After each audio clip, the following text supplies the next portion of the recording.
Olá, pessoal, tudo bem?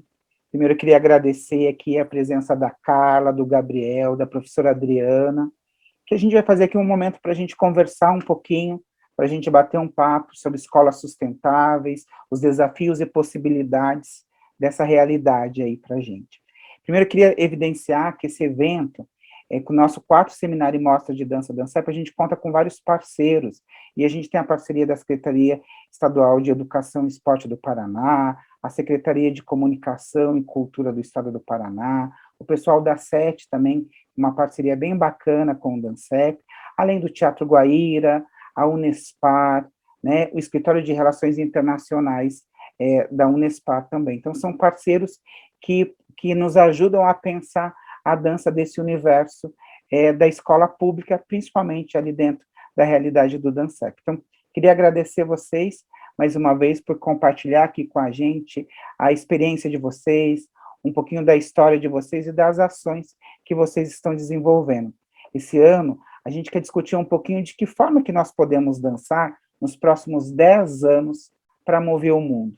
Como que a gente consegue olhar para esse mundo e mover esse corpo nas suas diversas expressões para poder transformar o mundo? Então, queria deixar vocês super à vontade para a gente fazer essa conversa, para a gente conversar um pouquinho sobre sustentabilidade e saber um pouquinho das práticas que vocês vêm desenvolvendo aí ao longo de suas trajetórias.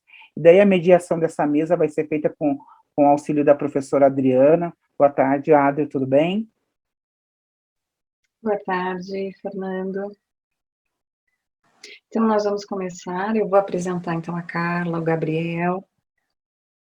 O professor Gabriel Portugal Sorrentino é professor de Sociologia, né, há 5 anos na Rede Estadual de Ensino do Paraná, é graduado em Sociologia pela Universidade Federal do Paraná, especialista em ensino de Sociologia no ensino médio pela UEPG, é ex-supervisor do PIBID e coordenador do projeto Cultivando Saberes, Educação Socioambiental para as Escolas Sustentáveis, que foi vencedor nacional do Desafio Escolas Sustentáveis da ONU, e é professor no Colégio Estadual Leôncio Correia. Nós temos também a Caroline Correia, que é geógrafa e educadora ambiental, geógrafa na Secretaria de Estado do Desenvolvimento Sustentável, atuando na Diretoria de Políticas Ambientais, com instrumentalização da Política Estadual de Educação Ambiental. Então, nós vamos dar início, né, a essa nossa conversa, né, a partir da questão que o professor Fernando vai colocar agora para a Carla. Por favor, professor. Carla, bacana ter você aqui com a gente, né? Então, eu queria que você falasse um pouquinho, a partir das práticas e das ações que você vem desenvolvendo, como que você vê as questões da educação ambiental. Eu queria que você compartilhasse com a gente essa tua experiência. Boa tarde, professor Fernando, professora Adriana, professor Gabriel. Também agradeço a oportunidade de estar aqui e de contribuir, né, com o Colégio Estadual do Paraná. Eu tinha preparado uma apresentação, mas eu acho que eu vou pular ela e vou seguir mais ou menos esse script. Então, assim, a problemática ambiental, ela emerge no Brasil a partir ali da década de 70, né? No entanto, a efetivação do meio ambiente enquanto política pública, ele só se efetiva no Brasil em 1972, a partir da criação da Secretaria Especial de Meio Ambiente ligada à Presidência da República. Em 1977, acontece a primeira conferência intergovernamental da ONU em Tbilisi, e foi nessa conferência que a educação ambiental ela foi introduzida como uma estratégia para conduzir a sustentabilidade socioambiental no planeta. E foi na década de 1970 que surgiram, né, foi lançado alguns documentos, e começou a pensar em um outro modelo de desenvolvimento, né? Começou a olhar para o mundo e pensar, puxa, tem alguma coisa dando meio errado aí. Deixa eu só abrir aqui meu script. Então, assim, como que a gente entende políticas públicas de educação ambiental? De acordo com o professor Marcos Sorrentino, a educação ambiental, ela nasce enquanto política pública como um processo educativo que conduz a um saber materializado em valores éticos e nas regras políticas de convívio social e de mercado. Isso implica uma questão distributiva entre os benefícios e o ônus do uso da natureza. E nesse sentido, ela precisa ser direcionada para a construção da cidadania ativa e a gestão compartilhada dos bens ambientais. Bom, a política estadual de educação ambiental, ela precisa ser todas as políticas públicas, mas no caso dessa que eu trabalho especificamente, ela é uma gestão compartilhada entre sociedade e Estado. E como é que ela funciona? Então, existe a política nacional, que é a Lei 9.795, de 1999, e existe a política estadual, que é a Lei 17.505, de 2003, né? Veja que tem um gap de tempo aí, né, entre a instituição de uma política nacional e as políticas estaduais. Imagine que uma política nacional, ela precisa pensar em diretriz, objetivo, missão para um território, né, e o que é de jurisprudência da União. E por que precisa existir essas políticas estaduais e municipais? Para pensar esses mesmos aspectos dentro do território, do Estado e do município. E quais são os instrumentos de gestão de uma política pública? Como que a gente faz para tirar essa política pública do papel e efetivar? Existem instrumentos para isso. E quais são? São os planos, programas, projetos e ações. Então, em âmbito nacional, existe o Programa Nacional de Educação Ambiental, o PRONEA. Em âmbito estadual, estamos aí, né, na construção do Programa Estadual de Educação Ambiental, o PPEA. E como que isso é gestado e gerenciado? A partir do Estado, do que é formado aí pelo órgão gestor, e da Comissão Interinstitucional de Educação Ambiental. Inclusive, o professor Gabriel Sorrentino faz parte dessa comissão. É bacana a gente entender, né, toda essa complexidade que a gente, às vezes, não percebe quando a gente fala de educação ambiental. E se a gente for olhar para a própria educação como um todo, a gente pode dizer que é algo recente, né, Carla? Que está se ganhando corpo, ou seria equivocado da minha parte falar que esse conceito, pelo que você data ali dos anos 70, agora ele está se materializando mais? Então, se a gente for pensar que a questão ambiental, ela é um debate novo, né? E ela vem muito aí dos movimentos sociais, vem muito dessa luta pelos direitos humanos, né? É uma demanda da sociedade, né? Não se olhava muito para isso quando o principal objetivo era o desenvolvimento econômico, quando o principal objetivo era o desenvolvimento social da população, e não tinha esse olhar holístico para o ser humano enquanto uma integralidade, né? Nós somos natureza, nós somos um elemento desse metabolismo dinâmico e vivo que é a Terra. Nós não somos algo a mais, nós somos a integralidade, né? Isso faz uma ponte muito legal com a questão da dança, inclusive, né? Do ser humano enquanto integralidade, inclusive enquanto proposta de educação integral, né? Não essa educação fragmentada, desse conhecimento dissonante um do outro. A educação ambiental, inclusive, ela é uma proposta interdisciplinar e não uma disciplina, porque ela busca fazer essa análise holística.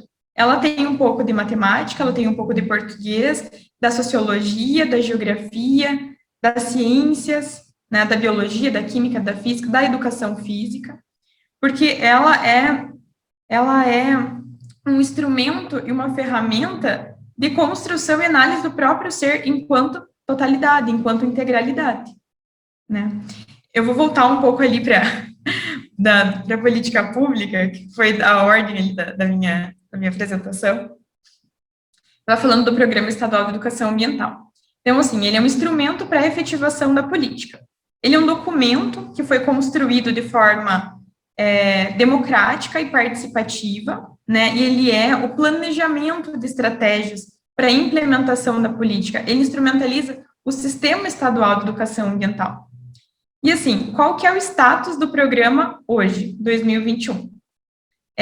Começou um movimento em 2002 para a construção de um programa, mas não tinha nem lei ainda. Aí passaram muitos anos, em 2013, né, foi construída a lei, e a construção da lei também foi de maneira democrática, né, várias entidades aí, principalmente a Rede Estadual de Educação Ambiental, se empenhou nessa construção, né? Ou seja, a construção dessa política, ela veio da sociedade, né? Veio de uma pressão da sociedade para pensar a educação ambiental, né? E aí se constituiu, né, se instituiu a Lei 17.505. Em 2014, só de 2014, foi criada a Comissão Interinstitucional de Educação Ambiental, a CIEA, né? O que é, eu e o Gabriel, a gente está sempre nessa, né, discutindo a CIEA. Em 2019, então, foi desenhada a minuta do Programa Estadual de Educação Ambiental, envolvendo aí a Rede Estadual de Educação Ambiental, as universidades estaduais, né, as universidades públicas estaduais. Houveram audiências públicas a fim de apresentar o programa em todas as universidades estaduais do Paraná. Então, esse programa, ele rodou o estado. Quem quisesse contribuir, poderia, né? Houve um engajamento social. Em 2020, veio o Covid, e, né, como o Brasil, o Paraná entrou nesse colapso aí, várias crises, né, institucionais, não só de saúde, né, mas institucionais mesmo. Em 2021, então, a gente começou a retomar, dentro da secretaria, o movimento de articulação da gestão dessa política. Então, o que nós fizemos, né? O coordenador hoje, né, a coordenação, aliás, dessa política pública hoje está com a Secretaria de Meio Ambiente, né, a SEDEST. E a SEDEST coordena o órgão gestor e a CIEA. No entanto, a proposta é que essa gestão seja rotativa entre as secretarias. Então, hoje, o órgão gestor e a CIEA estão revisando o documento, né? Então, assim, na verdade, ele já foi revisado e dia 14 de setembro nós teremos uma reunião entre esses dois instrumentos para revisar o programa. E, assim, quem é que faz parte do órgão gestor? A secretaria, aliás, vou ter que cortar essa parte também. Qual é a finalidade do órgão gestor? Ele é responsável pela coordenação da política pública, no qual contempla o Sistema Estadual de Educação Ambiental.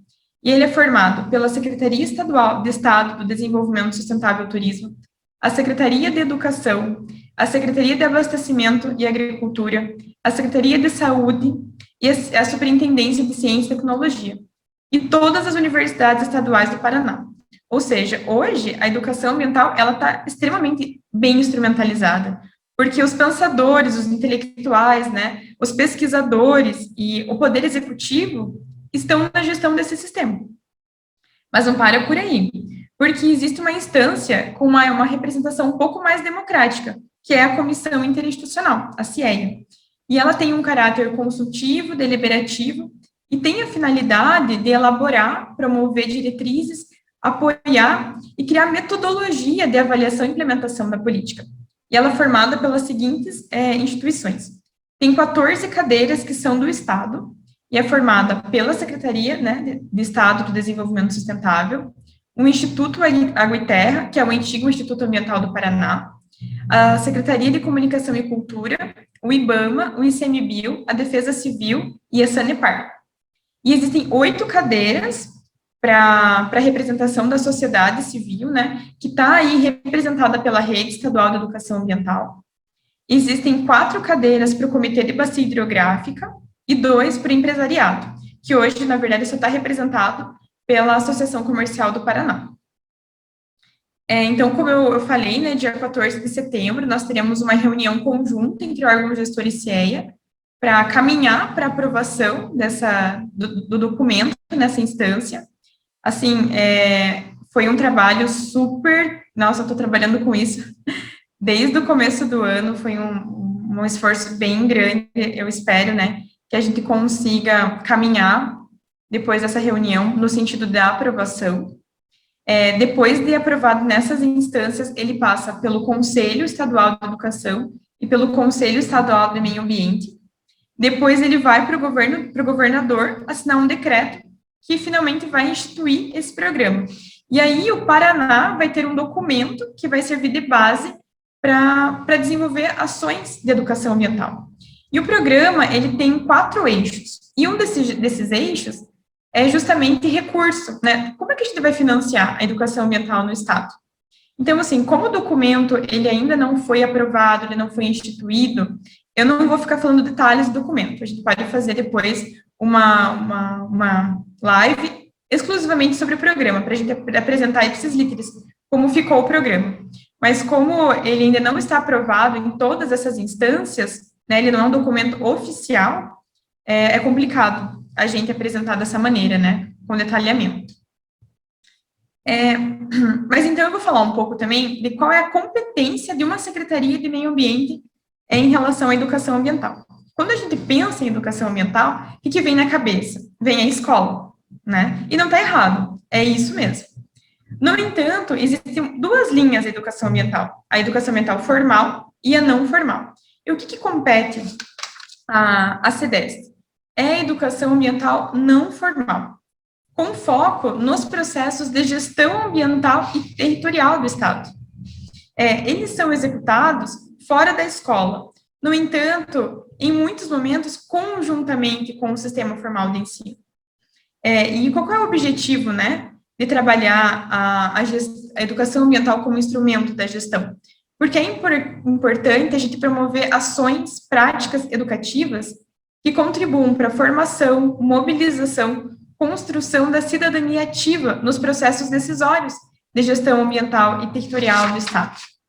Então, como é que a gente pode, por exemplo, implantar um empreendimento se a comunidade não tem discernimento para entender, será que isso vai realmente trazer um benefício para mim ou vai me impactar de uma forma negligente, né? É importante instrumentalizar a comunidade em torno da questão socioambiental, né, de tudo que perpassa a questão socioambiental, que é um leque, assim, gente, a questão ambiental, ela passa da crosta terrestre à geopolítica do petróleo, por exemplo.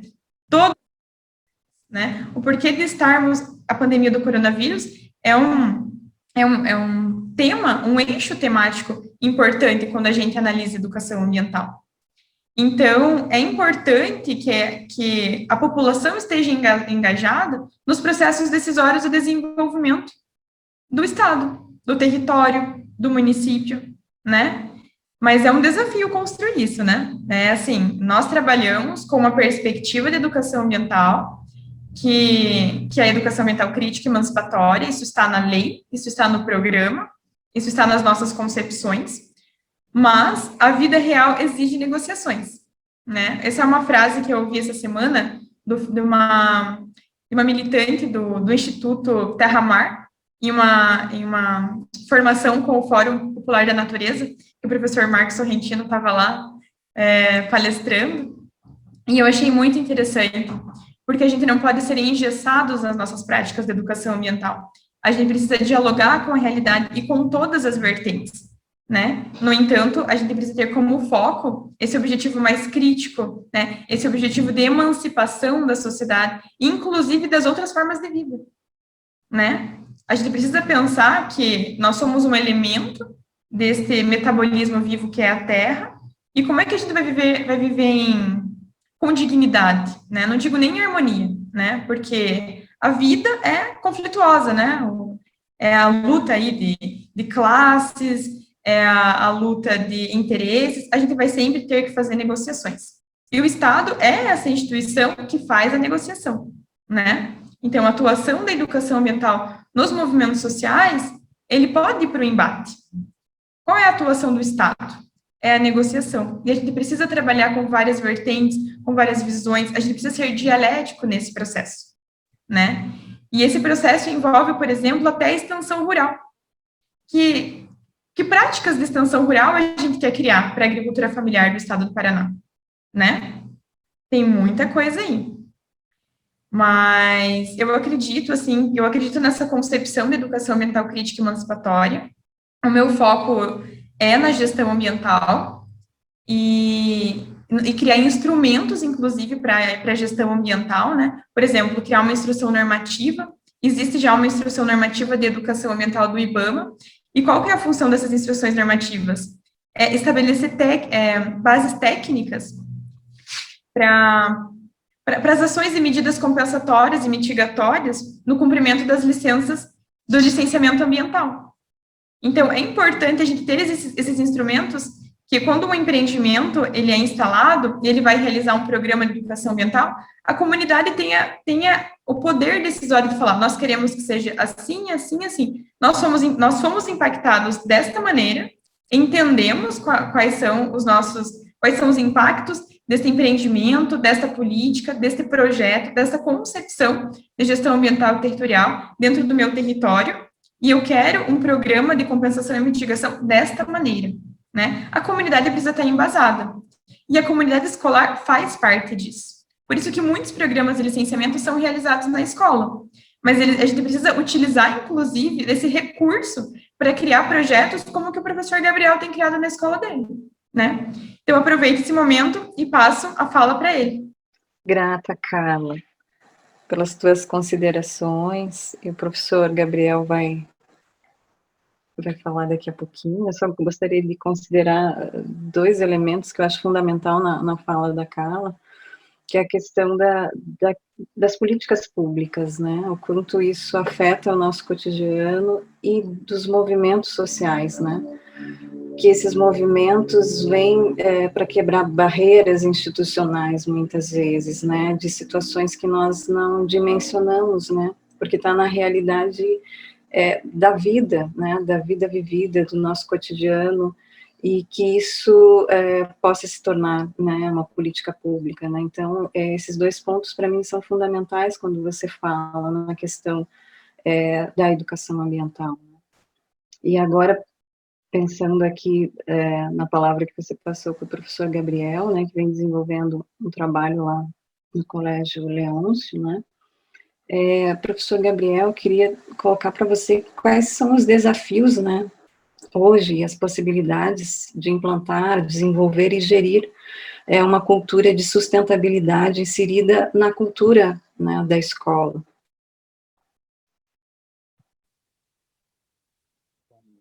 Olá, pessoal. Obrigado a todos pelo convite, né? O Fernando, a Adriana. Prazer estar aqui com a Carla, com todos vocês.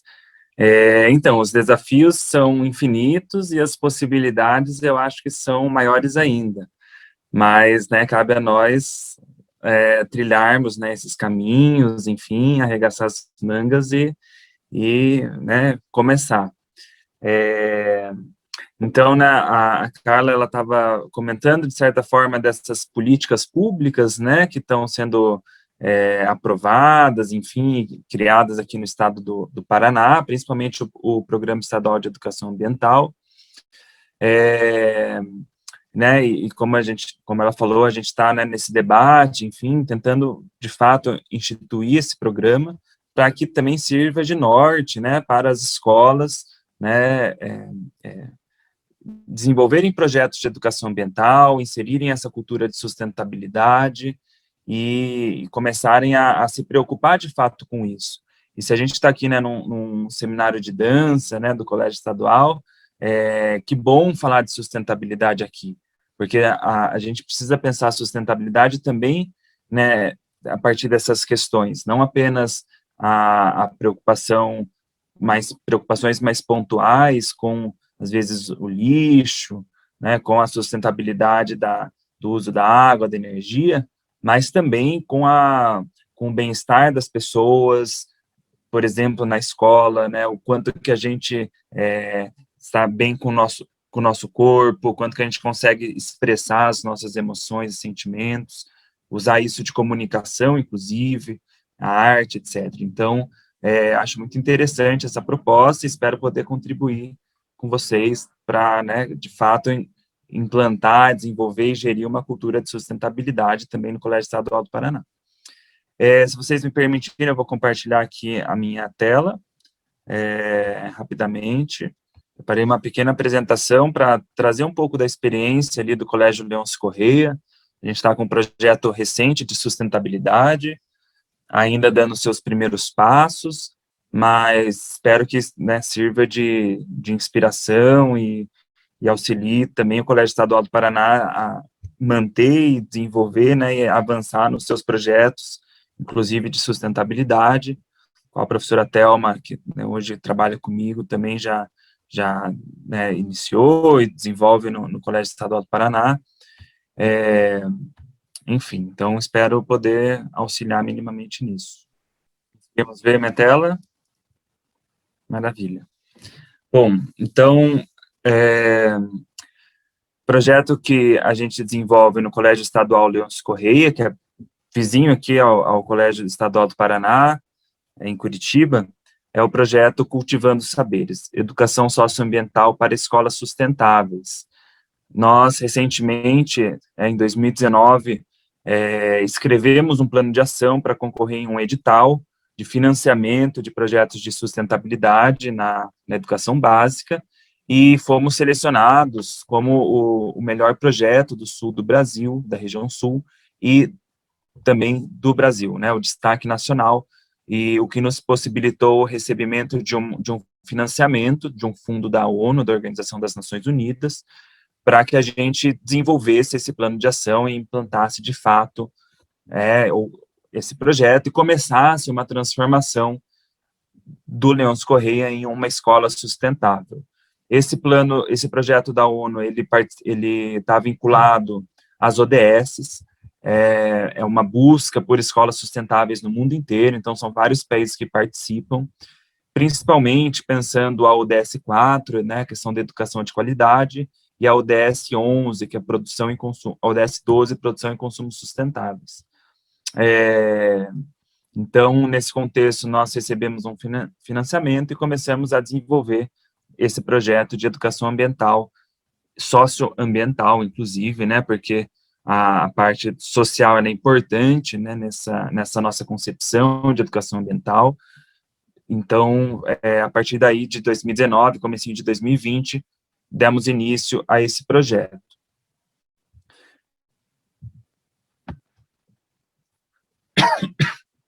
Aqui eu trago rapidamente algumas referências e alguns marcos legais sobre o tema da educação ambiental, enfim, né, a nível internacional, a Agenda 2030, né, da ONU, a nível federal, uma série de diretrizes, de políticas que a Carla comentou, e inclusive, a mais recente, a Base Nacional Curricular Comum, a BNCC, né, essa mudança curricular que nós estamos passando no Brasil, que, de certa forma, não prioriza a questão ambiental e a educação ambiental, ainda que mencione em alguns pontos, não é uma prioridade nessa nova legislação, né, curricular brasileira. E a nível estadual, além do PEA, né, do Programa Estadual de Educação Ambiental, que a gente estava comentando, o Programa Estadual de Resíduos Sólidos, que foi recentemente aprovado e que também incentiva as escolas, e não só as escolas, mas também as escolas, a abordar a temática ambiental, pensando na questão dos resíduos, né? Mais do que urgente essa temática. Então, eu recortei aqui do PEA, né, da minuta que a gente tinha, e é basicamente isso que acredito que será aprovado, as atribuições da SED, né, da Secretaria Estadual de Educação. Então, em relação à educação ambiental, compete à SED, em parceria com a SET, implementar as normas estaduais para a educação ambiental no sistema estadual de ensino, de acordo com a deliberação 4 de 2013 do Conselho Estadual de Educação, especificamente na educação básica, fundamentada nos princípios e procedimentos orientadores dessa legislação, que vem complementar as diretrizes curriculares nacionais para a educação ambiental. Esse grupo, um grupo gestor, né, da SED com a SET, deve atuar na constituição de comitês escolares de educação ambiental em cada instituição pertencente ao sistema estadual de ensino, além de incentivar e orientar a constituição dos coletivos de bacia hidrográfica em cada estabelecimento de ensino. A implementação da educação ambiental deve tomar como recorte territorial de atuação a bacia hidrográfica, na qual a instituição de ensino está inserida, e, dessa forma, fortalecer o papel da escola como espaço educador sustentável, considerando as dimensões de espaço físico, gestão democrática e organização curricular. Enfim, né, aqui já nessa legislação, a gente já consegue vislumbrar alguns caminhos para a educação básica. A inserção da temática da educação ambiental nas escolas de educação básica do Paraná devem objetivar a criação de espaços educadores sustentáveis que articulam as dimensões do espaço físico da escola, da gestão democrática da escola e da organização curricular, né, do currículo dessas escolas. Essas 3 dimensões acrescidas a uma 4ª dimensão, que posteriormente vai ser incorporada, que é a dimensão da comunidade escolar, né, a articulação desses 4 eixos propiciam a construção de uma escola sustentável ou de um espaço educador sustentável.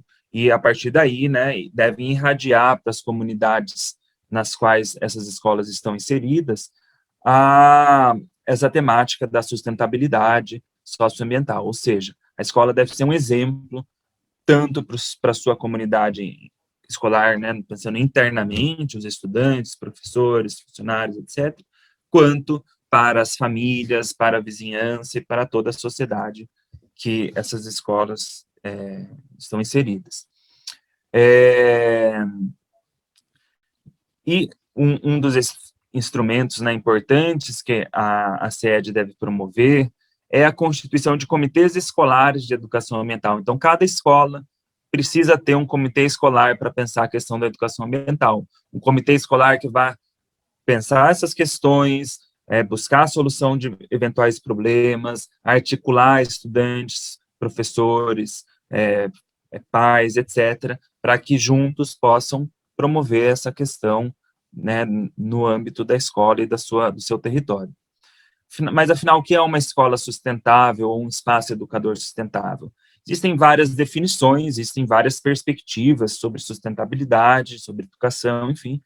Aqui trouxemos algumas, né, 2 que estão mais alinhadas com uma educação ambiental crítica, emancipadora, enfim.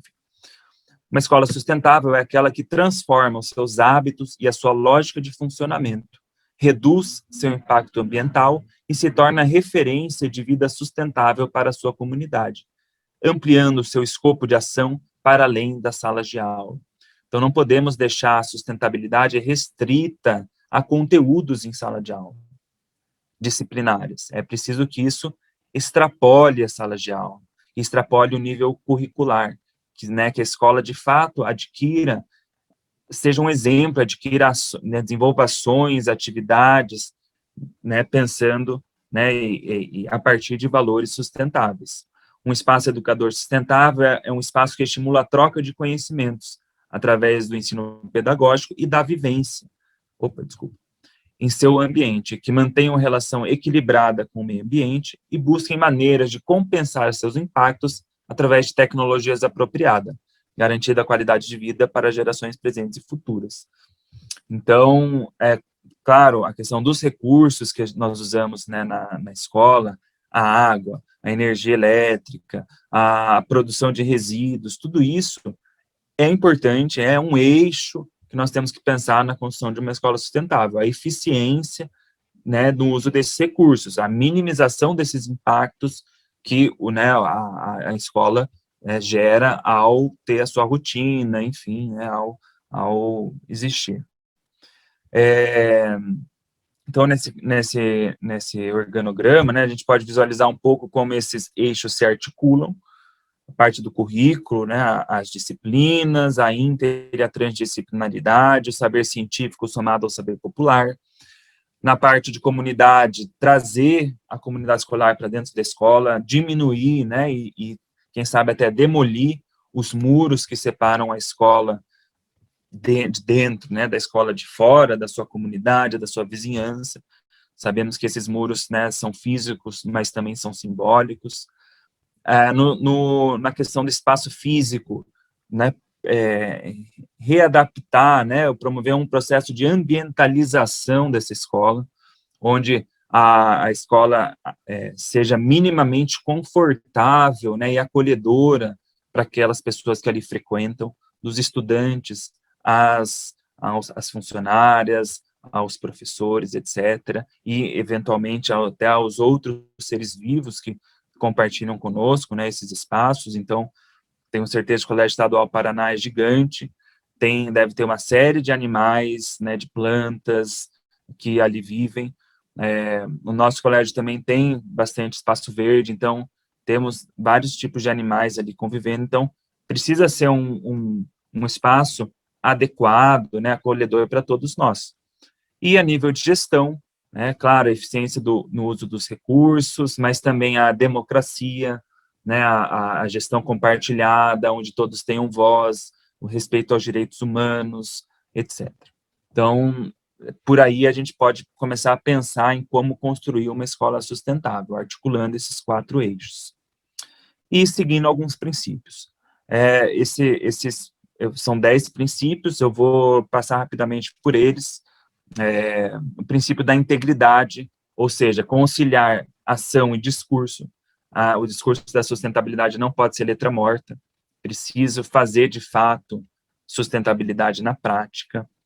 O conhecimento e os saberes, né, ou seja, valorizar diversidade de saberes, claro, o saber científico, que é o que a gente aprende, ensina, estuda nas escolas, mas também os outros saberes, saberes populares, saberes tradicionais, enfim, devem ser também incorporados, né, e ouvidos nessas escolas. A questão da cultura, então, a sustentabilidade não se constrói com ações pontuais, mas com a transformação da cultura escolar e comunitária. Acho que aqui, né, vai de encontro à pergunta norteadora que você me propôs, Adriano. Como mudar a cultura? Não é com ações pontuais, é um processo contínuo, constante, permanente, dialógico, que, quem sabe, um dia a gente consiga criar uma cultura de sustentabilidade nas escolas, mas isso deve ser uma preocupação constante e permanente. E essa questão é extremamente complexa, né? A gente não pode achar que vai ser da noite para o dia e, enfim, com poucos recursos e com poucas pessoas envolvidas. A ética do cuidado, então, o meio ambiente é a comunidade de vida da qual fazemos parte, cuidar da vida da comunidade escolar de nós, né? Isso passa por uma série de questões hoje, questões psicológicas, né, de saúde mental, que a gente sabe que afligem a todos nós, né, hoje talvez mais do que nunca, então a nós professores, aos estudantes, enfim, a gente precisa ter esse cuidado conosco, né. A questão da transformação, então a implantação da política de sustentabilidade vai trazer à tona uma série de contradições, né, são questões sensíveis, interferem em muitos aspectos delicados da sociedade hoje, questões econômicas, questões de visão de mundo, mas é um debate que precisa ser feito, mas é mais urgente do que nunca. A questão da democracia dentro de uma escola, então, a dar voz e dialogar com os vários atores e interesses envolvidos. Questão da responsabilidade socioambiental, a noção de sustentabilidade ultrapassa os limites da escola, é preciso pensar local, global e coletivamente. Questão da criatividade, então, não há soluções prontas, eu vou falar um pouco do projeto do Leôncio Correia, mas né, não existe um modelo de escola sustentável, porque cada escola é uma escola, então existem princípios, valores, exemplos, mas não existe um modelo, vamos dizer assim. Precisa estabelecer metas, então, né, ter rigor, estabelecer meta, fazer diagnóstico, né, fazer avaliações, enfim, e a questão da transversalidade. A sustentabilidade depende da coerência e articulação entre aqueles 3 eixos: organização curricular, gestão, espaço educador, né, espaço físico. E, a partir daí, podemos pensar várias temáticas. Questão da segurança alimentar, então, o que a gente come na escola, quais são os alimentos que vêm de merenda, que são comercializados na cantina, das energias que usamos, então, são energias renováveis, não são, é possível criar, né, instalar, por exemplo, energia solar, fotovoltaica na escola, quanto que isso custaria, quanto que isso quando teremos o retorno desses investimentos, questão dos direitos humanos, da gestão, da economia local, da biodiversidade, da água, né, dá para pensar várias questões, e da água, a gente hoje em Curitiba, né, em região, e todo o sul do Brasil, e todo o centro-sul do Brasil queimando, né, seco, sem água, então, assim, temas mais do que urgentes para a nossa sobrevivência. Além disso, né, podemos pensar muito a questão dos resíduos, né, que é um tema também importante, quantos e quais são os resíduos que nós geramos, e como podemos destiná-los adequadamente. Trago também aqui 2 conceitos que podem ajudar nesse processo de criação de uma cultura de sustentabilidade. O conceito de ambientalização escolar, que é exatamente isso, né, promover a educação socioambiental na escola para que ela seja integralmente uma escola sustentável, e o conceito de ecotecnologias ou ecotécnicas, né, a partir de determinadas tecnologias sustentáveis, é possível abordar questões pedagógicas, curriculares, disciplinar, né, dentro de cada disciplina, e também promover a sustentabilidade. Então, vou mostrar para vocês algumas dessas ecotecnologias e algumas dessas ecotécnicas. Certo? Como que está meu tempo? Está tranquilo? Já estou extrapolando.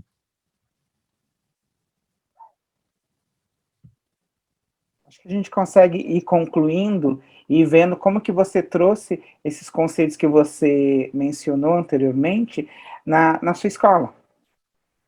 Beleza. Então, vou passar aqui, né, com algumas fotos. O nosso projeto ele está em andamento, né, assim, agora com a participação de estudantes, embora ele prevesse desde o início participação ativa dos estudantes, devido à pandemia a gente não pôde ter essa grande participação e interação com os estudantes. Então, agora que a gente começa vamos dizer assim, que o projeto começa a caminhar de fato com a participação de todos. Então, o Colégio Leões Corrêa está aqui no Cabral, né, em Curitiba, ele ocupa um quarteirão, e vejam que aqui em cima tem toda uma área verde, né, que esse corredor aqui à direita da tela, é um gramadão, que até então ele estava vazio, né, tinha o gramado, mas tinha também muito entulho, enfim, e a gente resolveu dar um reuso, né, reutilizar esse espaço, repaginar esse espaço e construir aqui um centro de educação ambiental, né, que possa reunir todas essas ecotécnicas, essas ecotecnologias, e ser o espaço para a gente, né, começar essa transformação da escola em uma escola sustentável. Então, fizemos um projeto de uso do espaço, né, um projeto arquitetônico, cujo espaço reflete também o ciclo da natureza e o ciclo da vida, e no meio disso tudo, o espaço do convívio, né, do convívio educador. Então, né, fizemos algumas construções com biotécnicas, né, por exemplo, bioconstruções com bambu, que foi utilizado, né, um material sustentável, não convencional de construção civil, mas que foi usado para construir o centro do nosso projeto, o coração do projeto, que é a Sala Verde. Fizemos oficinas de hiperadobe, que é uma construção com barro, né, com terra, que o formato final foi uma arquibancada, também para apresentações artísticas, para aulas ao ar livre, enfim, que, né, ficou assim no final. Essa é uma visão, né, de lateral. Então, a arquibancada de hiperadobe e a sala verde. Tivemos uma parte de energia solar, né, energia fotovoltaica, então captação dessa energia e análise, né, de como a gente consome energia, o quanto a gente gera, pensando tudo isso também de maneira didática. Parte de captação e reuso de água da chuva, a partir já das calhas que a gente captou água e armazena nessa caixa d'água de 5.000 litros para irrigar nossa horta, nossas plantas, eventualmente lavar algumas áreas da escola, enfim. Estamos num processo de recuperação do solo da escola, que era um solo extremamente degradado, entulhado, compactado. Então, uma série de plantas vamos, né, enriquecendo esse solo, e aqui é um prato cheio para professor de geografia, de química, enfim, pensar esses conteúdos, né, os conteúdos curriculares, enfim, de química do solo, de composição geológica do solo, enfim. Fizemos alguns plantios, né, de horta, de hortaliças, de frutíferas, enfim. Estamos agora com uma criação de abelha, que a gente chama de meliponicultura, né, abelhas nativas, que tem um papel fundamental no meio ambiente, né, de polinização, além de fornecerem mel, e essas particularmente não têm ferrão, né, ao contrário do que muita gente pensa de criar abelha na escola que seja perigoso, essas abelhas nativas não fazem nada, além do bem, né, não machucam, vamos dizer assim. Estamos desenvolvendo daí o plano de gestão de resíduos sólidos, então, que isso toda escola deve ter, né, e precisa ter, embora poucas tenham, né, dar o tratamento adequado aos resíduos produzidos, e ali no Colégio Estadual Leôncio Correia, produzimos em torno de 250 quilos semanais de resíduos.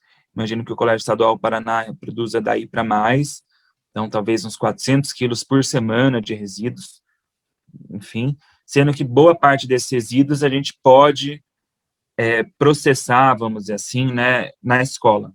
Então, o que vai para aterro é o mínimo, né, o que vai para o lixão, né, que a gente chama aterro. Então, a gente começou a todo no processo de separação adequada do lixo, de compostagem desse lixo, com minhocas, enfim, para que a gente reduza essa produção de lixo, enfim, toda uma tabela para classificação dos resíduos. Estaremos instalando um biodigestor em breve, né, para gerar gás também, gás de cozinha, para cozinhar na escola com gás metano gerado a partir da biodigestão de resíduos sólidos. E, enfim, e é isso, esse é o espaço, né, o espaço como ficou, o espaço final. Depois, eventualmente, posso passar para vocês alguns passos, né, alguns roteiros, né, algumas dicas, vamos dizer assim, de como construir uma escola sustentável, algumas etapas importantes nisso, mas, né, por hora, eu acho que a gente pode ficar com essa parte, enfim, com essa apresentação, né. Nós temos também o Instagram do projeto, que é o Cultivando Saberes, o Facebook também, meus contatos aqui, contatos da escola, caso alguém queira entrar em contato, e eu acho que por hora tá bom, acho que é isso, já falei bastante. Gabriel, ótimas suas colocações, e eu gostaria que você colocasse brevemente, assim, foi uma questão que me surgiu a partir do que você veio explanando ali, colocando as questões mais de fundamentação e depois a tua prática. Se você não tivesse, né, acessado esse prêmio da ONU, como é que ficaria, né, toda essa construção na escola? Teria essa construção? Você teria essa parceria, essa abertura ou não? Então, Adriana, esse é o ponto principal, né, e por isso que acho que é importante a gente estar aqui conversando, né, e como a gente estava falando, a Carla também tocou no assunto, sim, as experiências de educação ambiental e sustentabilidade não podem ser pontuais, elas precisam ser políticas públicas. Daí a importância de um programa estadual de educação ambiental, né, dos órgãos públicos estarem envolvidos e dedicados a isso, financiando, inclusive, né, a gente conseguiu um financiamento particular, né, mas assim, os custos para financiar projetos como esses são ínfimos, se a gente for pensar os ganhos pedagógicos, os ganhos econômicos, os ganhos sociais, os ganhos ambientais. Então, eu acho que essa é uma questão importante. O Estado, né, e daí o poder público, seja o poder estadual, né, a Secretaria de Educação, a SEDEST, sejam as secretarias municipais, seja o governo federal, precisam olhar para isso com atenção, precisam, né, promover de fato essas políticas públicas que estão sendo aprovadas, né, que já são leis, enfim, e financiar, porque a gente sabe que sem dinheiro fica tudo mais difícil, e não é muito dinheiro, e comparado ao que a gente pode ganhar com isso, eu acho que é muito pouco dinheiro necessário para fazer. Então, é articulação, é boa vontade, enfim, né, há pessoas, né, dedicadas como a Carla, que está também tendo um papel importante aí na aprovação, né, desse programa estadual de educação ambiental, enfim, e vontade política, né, e claro, nós, no chão da escola, precisamos também olhar para isso com bastante atenção. Que bacana, né, Gabriel? Porque pegando a fala da Carla com a sua fala, essa gestão compartilhada, né? E eu poderia dizer que a gente ia pensar essa gestão compartilhada com o mundo como um todo. Ver esse ser humano, esse estudante no seu processo de formação como um ecossistema vivo, né, esse diálogo permanente, seja entre as políticas para a gente pensar a educação ambiental, as práticas de formação dos professores e professoras, a integração da comunidade escolar e fazer com que esses muros, como você bem trouxe, sejam eles de forma simbólica ou de forma materializada ali, eles possam se romper criando fluxos de diálogo, né? Isso é muito importante. Então, queria agradecer a Carla aí por esse movimento de fazer com que as políticas públicas para a educação ambiental, elas continuem nesse sentido de integrar as pessoas, como você bem trouxe, né, fazendo o desenvolvimento dessa cidadania ativa, né, para que a gente possa cada vez mais repensar o nosso planeta, em todas as suas camadas e todas as suas questões. Agradecer e parabenizar, Gabriel, que projeto lindo, né, como que a gente cria outros momentos como esse, para que tudo que seja produzido dentro da educação pública, e principalmente a educação básica, tenha visibilidade, para que os nossos gestores, mas que também a Dona Maria, o seu José, que mora ali na comunidade, ocupe esse espaço também. Eu sempre brinco que a escola precisa do movimento de ocupação permanente. A gente não tem que sair da escola quando a gente termina o 3º ou 4º ano lá da educação básica. A escola tem que ser a extensão da nossa casa, porque ela é a extensão do mundo também, né, do mundo do conhecimento, do saber, e que vendo espaço como esse que você construiu, vendo esse compartilhamento que a Carla nos trouxe aí, para pensar além da política ambiental, e criar essa cultura de política ambiental, de sustentabilidade, a gente ocupa esses espaços cada vez mais. Então, queria agradecer, né, e deixar essa ponte aberta, para que a gente lá, enquanto DANCEP, que pertence a uma escolinha de arte com mais de 60 anos, estando no maior colégio do estado do Paraná, que é o Colégio Estadual do Paraná, que a gente consiga fazer essas pontes, para que a gente possa criar esse ecossistema de diálogo, de trocas, e que projetos como o teu, que pessoas como a Carla possam estar cada vez mais em diálogo conosco. Então, queria só agradecer.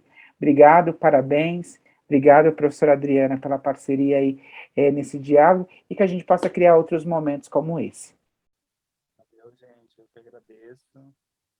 Também quero agradecer a oportunidade, né, de expor o trabalho da secretaria, mas principalmente de ter espaço para divulgar o que é educação ambiental, quais são as interfaces da educação ambiental, ela enquanto política pública, né, é a política pública hoje que garante os nossos direitos, as nossas oportunidades, né, de potencializar o que a gente quer, né, de construir um outro mundo, a partir de política, não só, mas principalmente a partir da política pública, e que a gente crie, né, cada vez mais diálogos entre todas essas esferas, esses atores que compõem a sociedade, né, e principalmente os processos decisórios de desenvolvimento, planejamento. Grata, Gabriel, Carla, pela presença de vocês, pela disponibilidade. Gabriel, pela tua pesquisa, pela tua prática na escola, o Colégio Estadual do Paraná, o DANCEP, estão de portas abertas para que a gente possa estreitar laços, né, porque isso é importante. Carla também, pelo todo o movimento, né, e afinco nas defesas, né, desse plano estadual de educação ambiental, e que também, né, as portas do colégio estão abertas para que a gente faça essa aproximação, porque eu penso que essa mesa hoje é uma mesa de um pensamento urgente, né, que a gente precisa trazer para dentro da escola, né, e quando eu falo para dentro da escola é porque a gente está trazendo o nosso cotidiano que está no entorno também, né, então essa questão que o Gabriel trouxe da quebra dos muros simbólicos e concretos são importantes. Então, muito obrigada, Fernando.